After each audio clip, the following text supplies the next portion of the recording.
Oh, hello. I didn't see you there. Just enjoying a good book of mine. Now, I know why you're here. You know why you're here. We both know why you're here. I would like to begin with a little background about myself.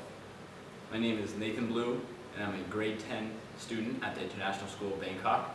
I've been at the International School of Bangkok, or ISB, for about 1 year now. Before moving to Thailand, I lived in the United States, particularly the California region, Sacramento, California, to be exactly. And some things I enjoy when I have free time is baking, cooking. I like to play football, badminton, soccer, tennis. Beginning to pick up running a little bit more, competitive running. Swimming is another thing I enjoy. I live in a family of four: me, my brother, my mother, my father. We enjoy each other's company, watching movies together, going out and having little adventures and whatnot. Now let's get started with what you really came for.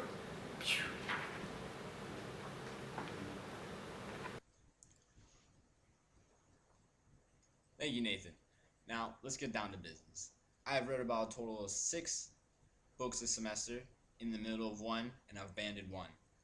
I have read about 2,413 pages and 709,920 words. We're in the ballpark of there. Now I have these books to show for you today. Now the hardest being, we need to talk about Kevin by Lionel Shriver. Like, I abandoned this book because it just wasn't right for me. I gave it a try, I say, don't judge a book by its cover, I actually thought its cover was kind of cool. That's why I picked it out in the first place. But after about 200 pages or so, I was just like, this is not my kind of book, not my cup of tea. From there, I picked up a book I actually let go about 2 years ago, The Lost World by Michael Crichton. Now, this book is just, I don't know why I put it down a few years ago. Maybe I wasn't able to read it, I don't know. But it just blows me away. I'm about halfway through it right now. Loving it, loving the experience, the roller coaster ride. Not as similar as the movie I thought it would be.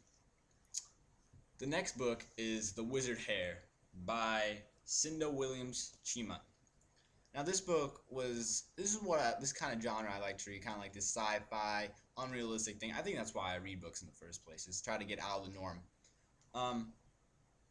This book had to be in my top 10 favorite. Kind of lengthy in some parts and kind of stretched out the exposition and whatnot, but I feel it was really well done. Now, I have, like most people this year, have read all 3 Hunger Games books, beginning with The Hunger Games by Suzanne Collins, then moving on to Catching Fire by Suzanne Collins, and finishing off with Mockingjay by Suzanne Collins. Now, these books, I had I had a lot of fun with these books, especially The Hunger Games was my favorite out of the trilogy. I think it really brought something new to the table, something fun for kids, something that maybe we could relate to, being the same age of the characters and whatnot. I like The Hunger Games the best though, due to the fact that I'm not a big mushy person, I'm not more of a arena person. And the final book I read was The Extraordinary Adventures of Alfred Crock by Rick Yancey. Now this book was more of a simple read for me, it looked cool. I read the back, little synopsis. I might as well give it a try, and I really do love this book. It's one of my favorites right now. Hope maybe it'll get booted out by other books I read throughout my life, but the amount of adventure, I really love just getting out of the norm of my normal everyday life and going into these books.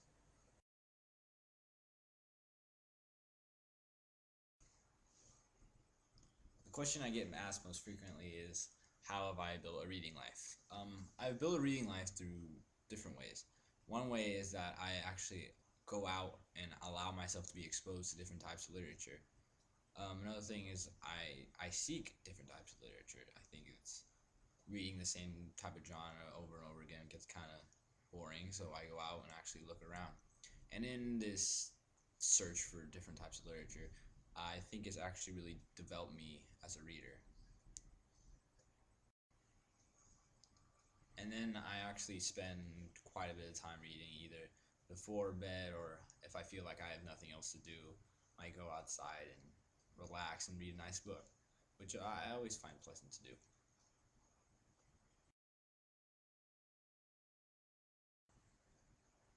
Secondly, I've changed as a reader in a few different ways. For one thing, I've become more independent as a reader. And I think this really applies to life and everything else. Like before, I would have my parents and teachers pick books for me and want to actually make me kind of force me to read in a way. But now I've come to realize that that decision is based on myself and what I really want to read.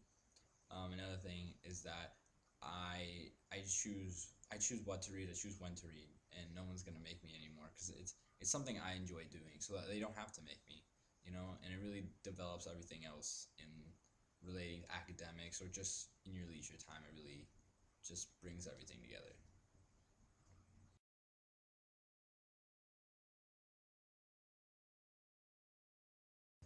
Finally, I've challenged myself in a few different ways this semester, beginning with picking harder books rather than simple books or leisure books such as The Hunger Games or The Extraordinary Adventures of Alfred Crop, advancing to more difficult books such as We Need to Talk About Kevin or books along those lines. I've also become more independent as a reader, and in turn, this has made a lot of. I haven't had someone pick and choose for me the books I have to read and when I have to read. So in turn, this has put a challenge on myself as into I have to find my own books for myself. I have to be the dedicated reader I want to be because no one else is.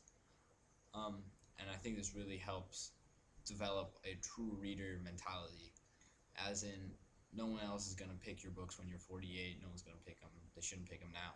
So you really have to decide whether you're gonna stick with it or not, and we should, and I want to. And so I think this is a great start to many more years of Endorphin reading.